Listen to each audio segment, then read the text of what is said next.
What's up, beautiful jellyfish? It's Tracy.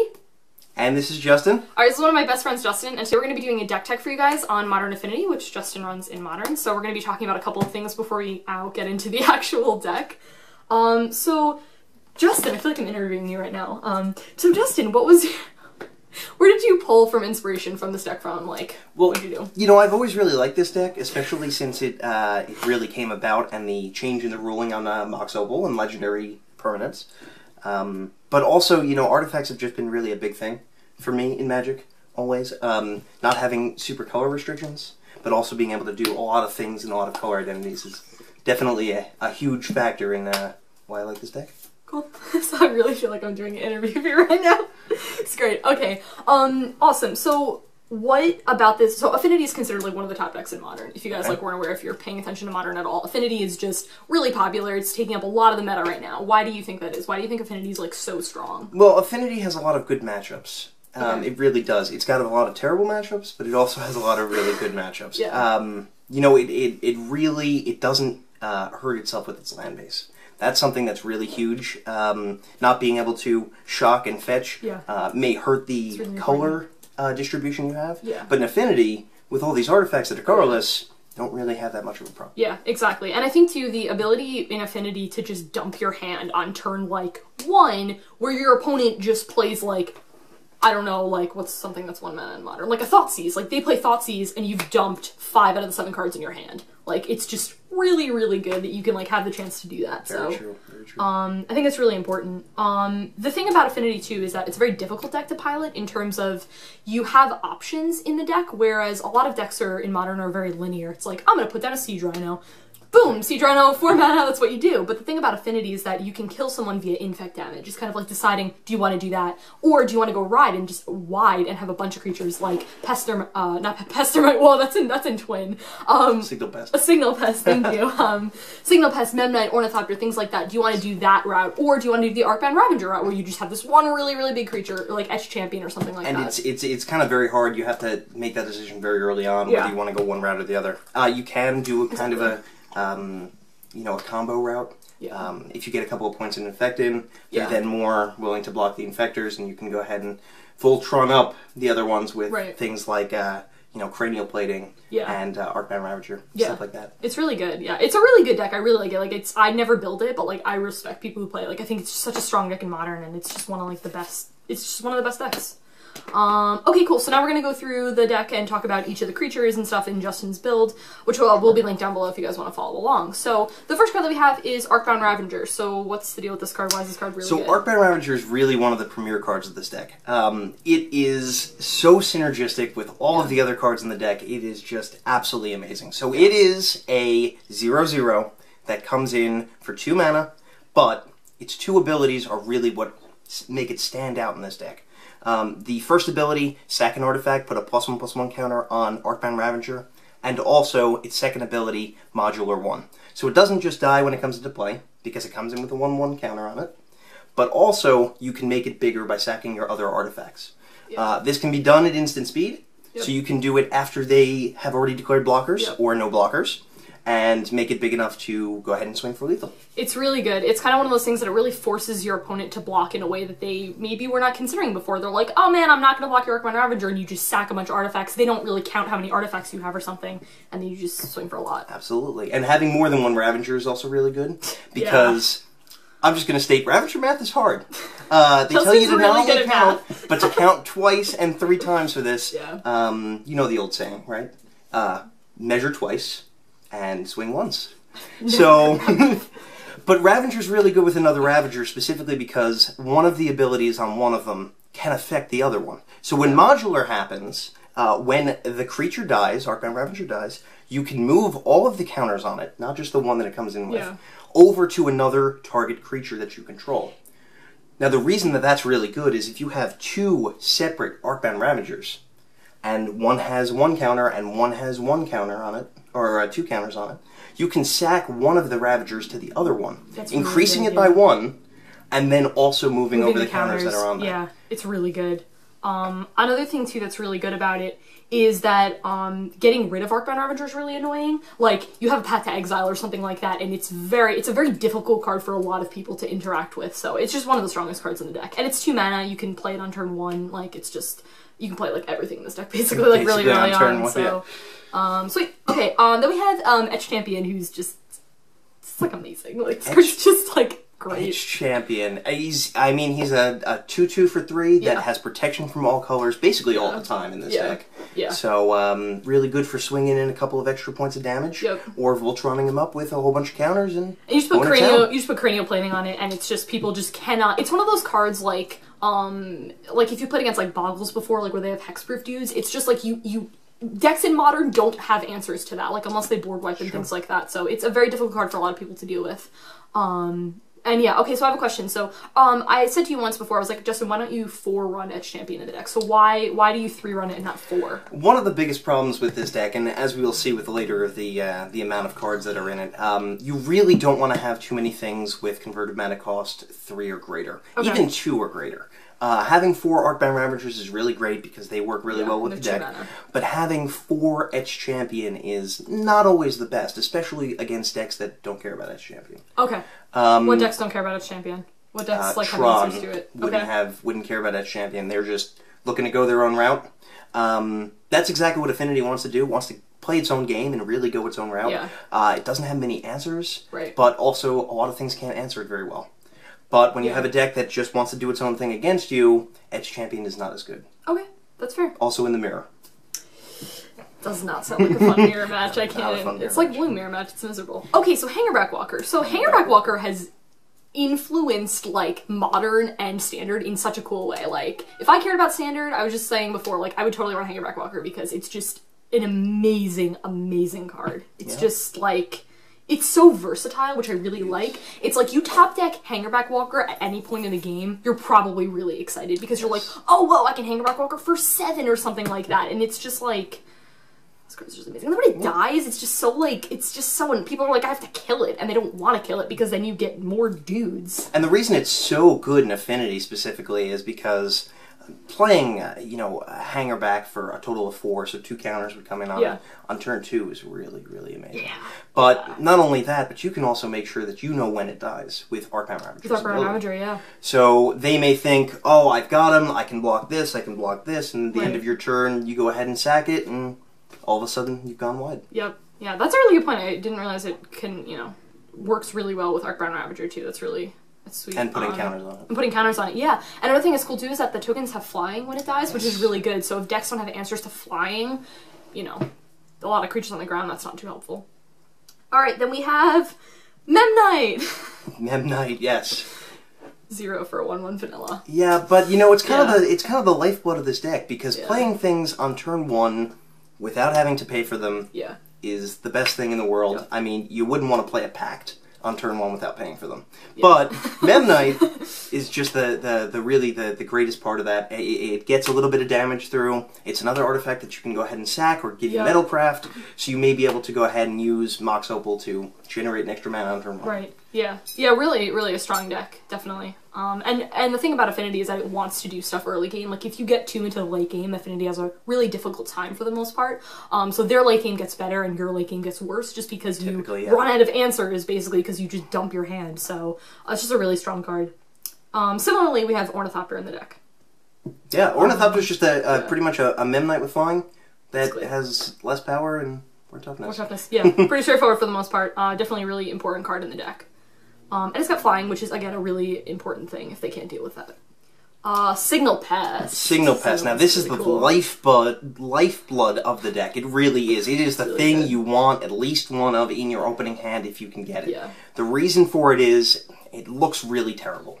One of the big things about Affinity is that a lot of these cards look very suboptimal. Yeah. But together, they synergize so well, gets a couple extra points of damage. And now it's a 0/1 for 1, but the reason that it's really, really good in this deck is because not only does it have what I deem hopping, which is it can't be blocked except by creatures with flying or reach, but also it's got Battle Cry. So if it swings with any kind of other creature, it's pumping in that extra bit of damage, including maybe infect damage. That's really important. And another thing too that's really cool about this thing is that it's a 0/1, so each attacking creature, you know, gets the bonus, but it doesn't. And what's really important about that is that they want to kill your Signal Pest because they don't want to give you that points of damage. So instead of blocking your Arcbound Ravager, they block your Signal Pest because they want to get rid of it. So it's a really cool, like, sort of like, I don't know, diverted strategy, I guess, if that makes sense. Like, it forces them to block in kind of an not ideal way. And it's like one mana and stuff like that. It doesn't look like a big thing, but it's really, really important in this deck, definitely. Very much so. Yeah, that card's really cool. Spellskite. Oh, you main board Spellskite? I do. I main deck one Spellskite, just because it helps out a lot of the really terrible matchups I was talking about. Yeah. Splinter Twin, things like Grixis, especially with Kolaghan's Command. So if they're doing 2 damage to you, and they're also, or 2 damage to another creature that you may have, and they're also trying to, I don't know, return a creature from their graveyard, maybe use Spellskite and they only return the creature to their graveyard. Yeah. Killing things in this deck is just really not ideal. It sounds like it forces your opponent to just kill things in really not good ways. They just want to wipe your board or something, and they just have a really tough time doing that. Yeah, I noticed a lot of decks, like even Elves actually main boards in Spellskite at this point, which I think is really important, so that they're forced to target the Spellskite, and you don't really care in a sense of you have the blue mana, you have access to blue mana, which is really important, so that's not really a huge deal. Or you can take the 2 life, which, you know, if they're trying to kill something, it's like, you know, you'd rather give up those 2 points of damage. Well, especially considering you're not shocking and you're not fetching, you have that extra life to be able to use. Exactly, yeah. Cool. Steel Overseer. Wow, this card's $11. Wow. Goodness. Well, Steel Overseer is definitely just absolutely amazing because if you note, it doesn't say other creature. Yeah. It says put a +1/+1 counter on each creature. Artifact creature you control. Yeah. So what this is really good with is not only the Arcbound Ravagers giving it bigger, more counters on it, therefore being able to move over the modular, also with the Hangerback Walker allowing you to create more tokens, but on top of that it also pumps itself. Yeah, and they're really permanent pumps that can also go onto your lands when you animate them. That's really cool. So you swing in for more infect damage and things like that. Exactly. And another really cool thing is that you can do this at instant speed, which is really awesome, so that like someone's like, hey, I don't block, and I mean, hopefully they should be paying attention that they see you have a Steel Overseer, but like, say they don't or whatever, or they miscount or something like that because math is really hard. Or again, you have an Arcbound Ravager and they don't know what you're going to do. You can stack stuff in response, you can, you know, buff the Arcbound Ravager and they just don't know exactly, you know, what route you're going to do. You just go, Steel Overseer, everything gets +1/+1, which is again talking about going wide in this deck where you just have a bunch of small dudes. And worst case scenario becomes a lightning rod for a lightning bolt. And you know what? That's okay. Yeah. As long as it's not hitting your Arcbound Ravagers, your Signal Pests, it should be fine. Exactly. Yeah. It's a nice body in this deck, definitely. Vault Scourge. This card's amazing. Vault Scourge is really good. Yeah. It's one of those cards I definitely I was like, oh, well, this card's okay, but it's so good. You attach it with the cranial plate. You attach anything in the cranial plating in this deck, and you're really happy. But it's like you just gain so much life, definitely, which is really important. Yeah, especially Vault Scourge, just because it not only does it have flying and lifelink, but also because it's 1 mana that's colorless, or 1 and 1 black instead. Right. You know, I definitely prefer putting you know, the cranial platings on Vault Scourge as opposed to other things typically, especially in a burn matchup. This is a burn player's worst nightmare, so they're really looking to lightning bolt that as opposed to maybe you. Yeah, exactly. And the only thing about Vault Scourge that is kind of is that it does have that 1 toughness, which can be, you know, hurt a little bit because again they can just lightning bolt it and stuff. So you have like a 19/1 Vault Scourge, and it's like, oh wow, that 1, you know, toughness is a little bit awkward, but still this card's really good. And again, it's you'd rather them kill your Vault Scourge compared to like your Arcbound Ravager or something because that card's just so important. Okay, cool. So then we have for instance we've got 2. We have Galvanic Blast. Now Galvanic Blast, I only run 2 of. One of the players that I saw play in an unnamed tournament, if you will, runs 4.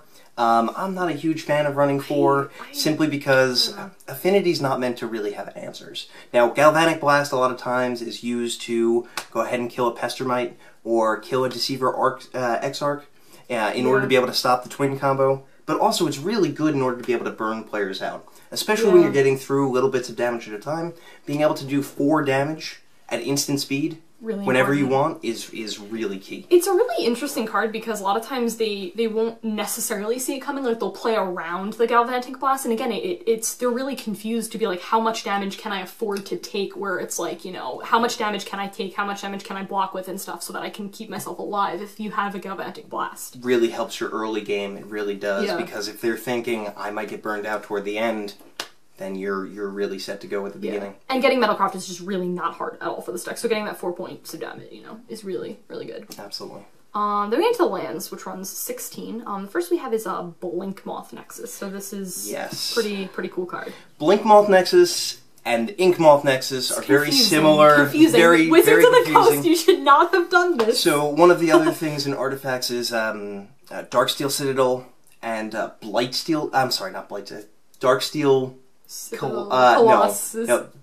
Darksteel Colossus and Blightsteel Colossus. Yeah, sorry. why? Blightsteel Colossus has Infect, so if you're thinking, oh, B, like Blink Moth or Blink Moth Nexus, that's not how this works, sadly. So they're just trying to confuse you. But basically what it comes out to is Blink Moth Nexus, can be animated as a 1/1 with flying. That's an artifact creature. So it helps out all of your other artifacts, and also you can go ahead and pump any 1/1 that you have. Yeah.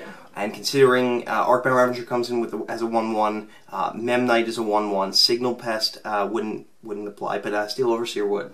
You really have a lot of things that you can go ahead and pump with that and get those extra bits of damage in. Exactly. And I think too something with this is that it again has flying, and like, so I play Bloom, I don't have a really good affinity matchup, especially my build of Bloom. I feel like the other version may have a little bit of a better time because they can go Hive Mind. A lot of times you could probably even pay for Hive Mind though for the packs because you can produce any color. So I don't know how Affinity, I don't know how the matchup is supposed to work. Really but the thing is that I don't have a lot of answers to flying in my deck and stuff. So like you pretty much, you have flying, which is really good. Okay, then we have Darksteel Citadel. I mean, this is pretty straightforward for the most part. Indestructible lands, and if it's you do decide to, it's an artifact. If you do decide to go ahead and use what I knowingly love as the scissors, which is Install Artifact, you can go ahead and make it a 5/5 indestructible. For 2 mana, or potentially 1 extra mana, and then itself. And that is really, really, really devastating for a lot of people. Yeah, Darksteel Citadel is really good. Okay, then we have Glimmervoid. Glimmervoid, one of the more expensive lands in the deck, but it really synergizes with artifacts so well. If you don't have any artifacts, it does die, but being able to animate other lands that you may have, if you have no other artifacts on the field, at end of turn when it checks, can keep it alive and really get you the colors and color distribution that you need in order to be able to cast your very few but very needed colored spells. Yeah, exactly. Something that Affinity potentially has a difficult time with is that it's a very color-sensitive deck in terms of you have to really, really watch, how many things do you have in the deck that can produce colors, because if you really, really need to cast a Galvanic Blast to get rid of their creature, or to deal them, those 4 points of damage, because if you don't, you're gonna die, you really need colors, and this deck has a very difficult time with that, so Glimmervoid's just really important because it can get you mana of any colors. Very important. Cool. And then we have Ink Moth Nexus, which is just... You killed someone with infect damage on turn 2, right? That was like I think it was either turn 2 or turn 3, but it was definitely a great hand. And so Ink Moth Nexus is fantastic. I mean, the fact that it deals infect damage is just, it's an Affinity player's dream to kill somebody with infect. And it's got flying, so they're not typically blocking it. Yeah, exactly. And it gets so many buffs and stuff like that with, a bunch of the things in the deck, so. And then it runs one lone island. So it does. It runs on one island just in case. Get those Thoughtcast out. Yeah. I think something too that's interesting is depending on your build of the deck, you want to run like one basic land. That's what the deck calls for. And depending on your color base and stuff like that with Affinity, you could potentially switch it out if you have more like black. I can't really see what else would be red or black. Typically. A mountain. Yeah, I could see maybe a mountain. Maybe. Depending on your, your mana base and stuff like that with colors. But I do think having that one, basic land is really important. And you notice that the deck doesn't run a lot of lands simply because you get mana from other ways. Also, the deck is a very, very low CMC. So it's like you don't need a lot of lands. So 16 sounds like absolutely outrageous, but that's what the deck does. And it works very well without it. You don't want to be top decking lands. It's not a deck that wants to do that. So. Absolutely. Okay, so we've been talking about cranial plating for this entire video.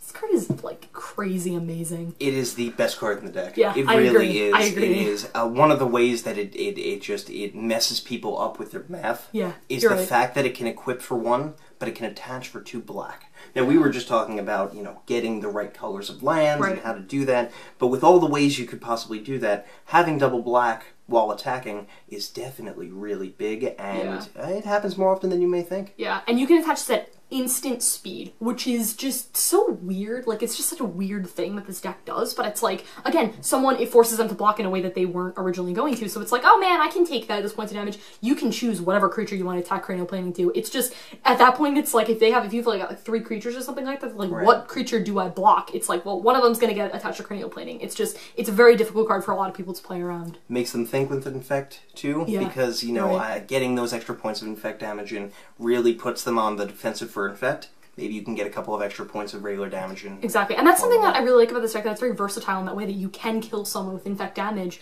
or if that's route is not at all possible, you can kill someone with just, you know, going wide and stuff like that, or, you know, the Arcbound Ravager route. So I think that's really cool, and that's a really awesome thing. I think, again, it's a versatile deck, and I like that. Okay, then we have Mox Opal. Yes, Mox Opal. This card is really important. Like, Justin was playing against this kid who had, like, budget Affinity and didn't have Mox Opals, and that is something that I think that if you're going with Affinity, you really need Mox Opals. It is just way too important in this deck. Yeah, coming down as a zero cast artifact is really huge, but on top of that, if you have Metalcraft, taps for 1 of any color, that turns on immediately your Galvanic Blasts, your Thoughtcast, not being able to have to pay for the black mana in Vault Scourge. Definitely huge for this. And it's great food for Arcbound Ravager, really, when you think about it, because if you run 4 of them in this deck, and you notice that's legendary, so you can't have more than 1 on the field. You stack it to Arcbound Ravager, you get to play another one, and having 1 mana, you can do so much with 1 mana in this deck. You can also float the mana when you're playing a second one, and the fact that they changed the legendary rule to allow that really helps this deck out a lot. Originally, it was just 1, nobody could play the second one. And then it got changed to, you put 1 down, if you play the second one, the other person can't, So this is really just the best way to do it. Yeah, exactly. And again, tapping for any color is really, really great in this deck. Okay, then we have Springleaf Drum. Springleaf Drum, a low mana artifact that allows you to tap a creature, maybe an Ornithopter on turn 1, to produce that extra mana. Yep. Really gets it It's going. really good because if you have a card that's, in a sense, useless, like if you have if they just have a big body that you just can't get around, you can just tap your Memnite, which is just a 1/1. It's not doing anything. You can just go, Springleaf Drum, I'm going to put something on the board that's way more relevant that can get in through, you know, points of damage. Absolutely. Then we have Welding Jar. This card's really interesting. Welding Jar is very good. It's, again, a 0 mana artifact. Cost, a lot of people run 5 between Welding Jar and Memnite. 5 copies total between the 2 of them. I decide to only run 3 because later in the game they may help a little bit, but they don't really get you out of that, that hole you may be in. But it does completely turn off Abrupt Decay. And when somebody is trying to Abrupt Decay your Cranial Plating when you're going for lethal, not a good feeling. Yeah. But being able to go ahead and Welding Jar it back gets around that can't be countered ability. Even if so, I think with Welding Jar 2 is the fact that it's just a 0 mana thing. So if you play it on turn 1, you just have something else to get you mana for Mox Opal or things like that, get you Metalcraft. So I think that's really important. So even if it just chills on the board or whatever, it's not really the greatest thing, but it's a 0 mana cost card, which is just really important. Then we get to Thoughtcast, and I think this card is really important in here. I've actually seen a couple people run Days Undoing, I think? Yep. Days Undoing over, I believe it's over Thoughtcast, I'm pretty sure.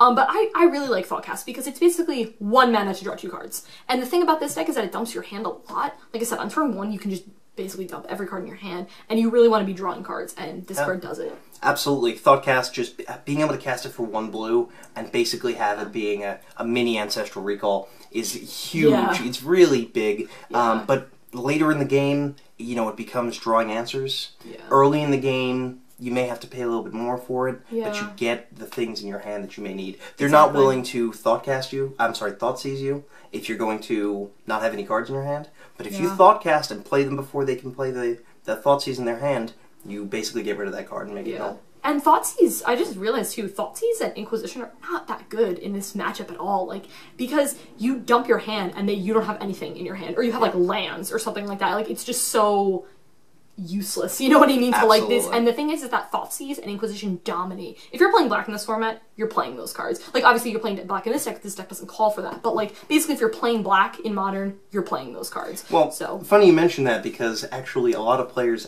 put one Thoughtseize in their sideboard, at least one Thoughtseize in their sideboard for Affinity, but getting that black mana very quickly, maybe on turn 1, and hurting yourself. You don't want to not really something you want to be doing. You also, that's not what you want to do in this deck. You don't want to play that control like type thing. You don't want to do that. You want to be getting in for those points of damage. If you can cast, for example, if you cast like an Arcbound Ravager versus a Thoughtseize, you want to cast the Arcbound Ravager because you want to be aggressive. You want to be the aggressor in this deck. You don't want to be on that, passive sort of, let me look at your hand size. That's not something you want to be doing in this deck.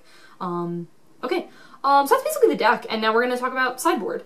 So there are many ways to go ahead and sideboard for this deck, as we just talked about the Thoughtseize. Yeah. But my sideboard's a little bit different based on the meta that I play in, and I know that's probably going to be for everybody's going to go ahead and make it for their own meta. But also, kind of really fixing my bad matchups and making my good matchups even better. Yeah. And so Ancient Grudge is the first one, which you really like this card. I'm not a huge fan of this card, but I understand why you like it, because it has flashback and stuff. And, well, I only like it to run one of, as opposed to multiple of. But it's really good in the Affinity mirror. It's really good against Bloom, and it's really, really good against Blue-White Tron that wants to take your turn for you. And being able to go ahead and cast it at instant speed and then flash it back at instant speed, maybe when they're not thinking about it, definitely a big point. And that's really important too, because it's a weird card that you don't use your graveyard, so they're not going to sideboard in like Graveyard Hate. They're not going to sideboard in like Rest in Peace or something against you, because that's not, that you don't do something like that. So it's very easy to get that flashback. Like, they're not going to have the graveyards exiled. You're not going to do that. Then we get to Zane's favorite card. He hates this card. Blood Moon. He hates that card because Bloom, and I feel like I'm the same with like Fulminate Animation now, because I just blow up my lens and I can that. But Blood Moon is just... Blood Moon is, much like the Blood Moon that we had recently, this card is very rare but very amazing. Did you see Zane's status about it? I did. He, like, posted it, and then, like, so Zane, my boyfriend, posted, like, this status about the lunar eclipse, and he was like, oh man, I would love to watch the lunar eclipse tonight, but, I've lost so many games to Blood Moon that it wouldn't feel right. And, like, 5 people, like, shared his status, like, Steve, like, posted on it, and he's like, I felt so famous. It was so funny. But Blood Moon shuts down so many different decks. The thing is that you have a really good, Bloom matchup anyway, but this just makes that better. Exactly, and it also really turns off a lot of decks that kind of have a greedy mana base, going for 3 colors, 4 colors, maybe 5 colors, or decks like Tron, where they're running a lot of non-basics. It does hurt you a little bit, because it turns off your Blink Moth and Ink Moth Nexus. But you don't care at that point. But really, you don't, because you also have in the sideboard 2 Galvanic Blasts to make 4 of, at which point you can just go ahead and basically lightning bolt them down. Yeah, exactly. And like that's the thing too, is that something I've realized is when I had black-white tokens, I would take out some of my Lingering Souls to put in Rest in Peace. And so it's like that awkward synergy, but at the same time you're choosing to shut off their deck versus make yours better. You want to be shutting down their deck. That's just something that you want to, do. So Blood Moon is good. It's good in a lot of different matchups, and Wizards of the Coast has even said they want more people to run basics. Like, Modern is you're right, players are really greedy. They're like fetches shocks for days and stuff. That's just something that you're doing with your mana because you need to, so you can get your colors and things like that. But Blood Moon just really shuts down so many different people. And it doesn't hurt you too much because you're running all of these colorless cards. You're not really striving for needing the and it doesn't hit on any of your artifacts. So if you're producing them with Springleaf Drum or Mox Opal, you can still get those colors you need. Exactly. Okay, so Edge Champion on the side. This is really interesting. So what do you sideboard? When do you sideboard Edge Champion? Edge Champion is really good against decks that either have bigger things than you, that are really swinging in, like Tassiger and Gurmag Angler, but also against decks that want to kill all your creatures. Much like Burn, much like Grixis with Culligan's Command and Lightning Bolt, and any card like that. It also turns off Go for the Throat, which is used in some mono black decks, like 8 Rack and Undead Bloodghast decks. So this is really a good way to just kind of get a couple of damage in, but also you can go ahead and Voltron it. And it's a soldier creature type, and soldier's like one of my favorite creature types, so you've got to run a 4th one on the sideboard. Yeah, it's Champion. A really cool dude. Again, modern players don't like it. Like, modern players don't like things that have hexproof. They just, I hate Boggles. I'd say this before, I hate that deck. I just think it makes me mad. Because it's like, I can't, the thing is, I feel like I like it better now because I'm playing Bloom, and I'm not interactive. My deck is not interactive at all, because I don't even run counters or anything, so, like, I just don't really care, but... And one more thing about Edge Champion is, it's more than hexproof, too. It also, because it has protection, it does prevent against certain sweepers. So Anger of the Gods is really, really used in a lot of sideboards, and it, as long as it has Metalcraft, doesn't kill it. So then we have, Ether, how do you pronounce this? Aethersworn Canis? Yes. Okay. Aethersworn Canis, whatever you want to call it.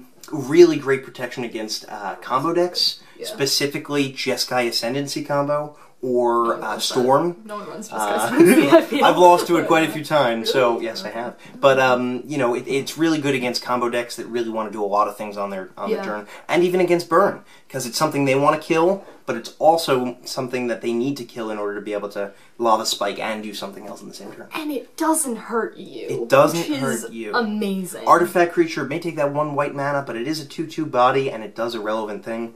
Definitely big in this. And something that's really cool too about sideboard that I like is that since you produce every color, you can put in a sense, theoretically anything in your sideboard, because you can say, oh cool, I'm gonna run this white card. You don't have white mana, but you can produce white mana with so many things. So that's really cool.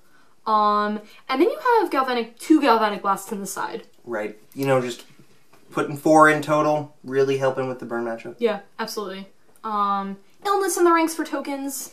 Pretty self-explanatory, I think. Illness in the ranks really good, but the other thing is it also shuts off Twin.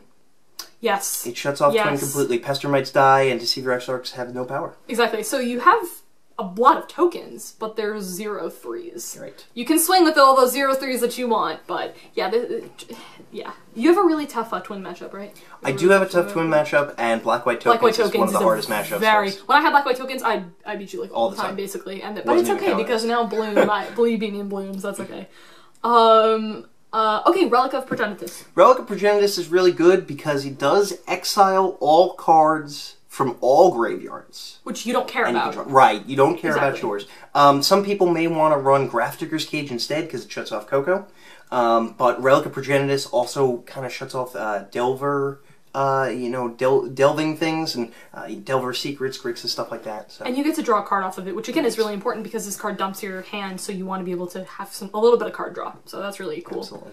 Then another Spellskite. I mean, we talked about Spellskite a little bit. It's just a really important card. It's, Spellskite's just really good. It's showing up in basically like almost everyone's decks because it's just, you have anything that kills things, you just have answers to it. Right, absolutely. Then we have 2 Torpor Orbs. Torpor Orb. Turns off Siege Rhino.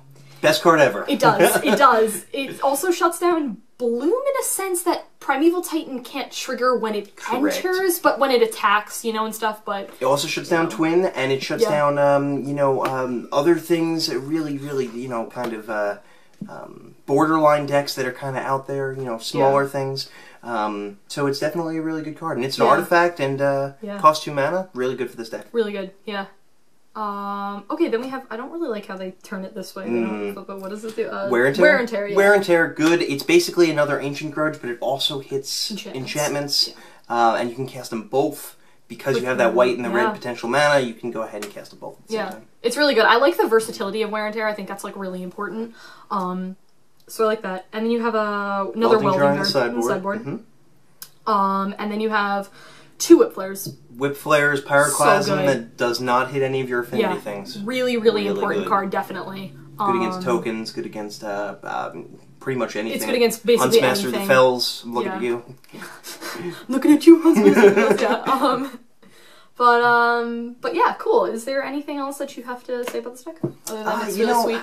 You gotta make the deck your own. There are a couple of fringe decks out there, the mono red, the mono blue, but really, finding your own way in this is definitely the best you can do, and change it up a little bit. I mean, some people run Master of Ethereum, some people run Atog, And, you know, even budget decks try to run Frogmite, so... Yeah. I honestly, Master of Ethereum, I'm really glad that you took that out, because I just think, like, it's like, okay, but it's, like, 3 mana, and, like, 3 mana for Edge Champion versus 3 mana for Master of Ethereum. You want to be casting Edge Champion. That's just something that you want to be doing. It's more for going wide, absolutely.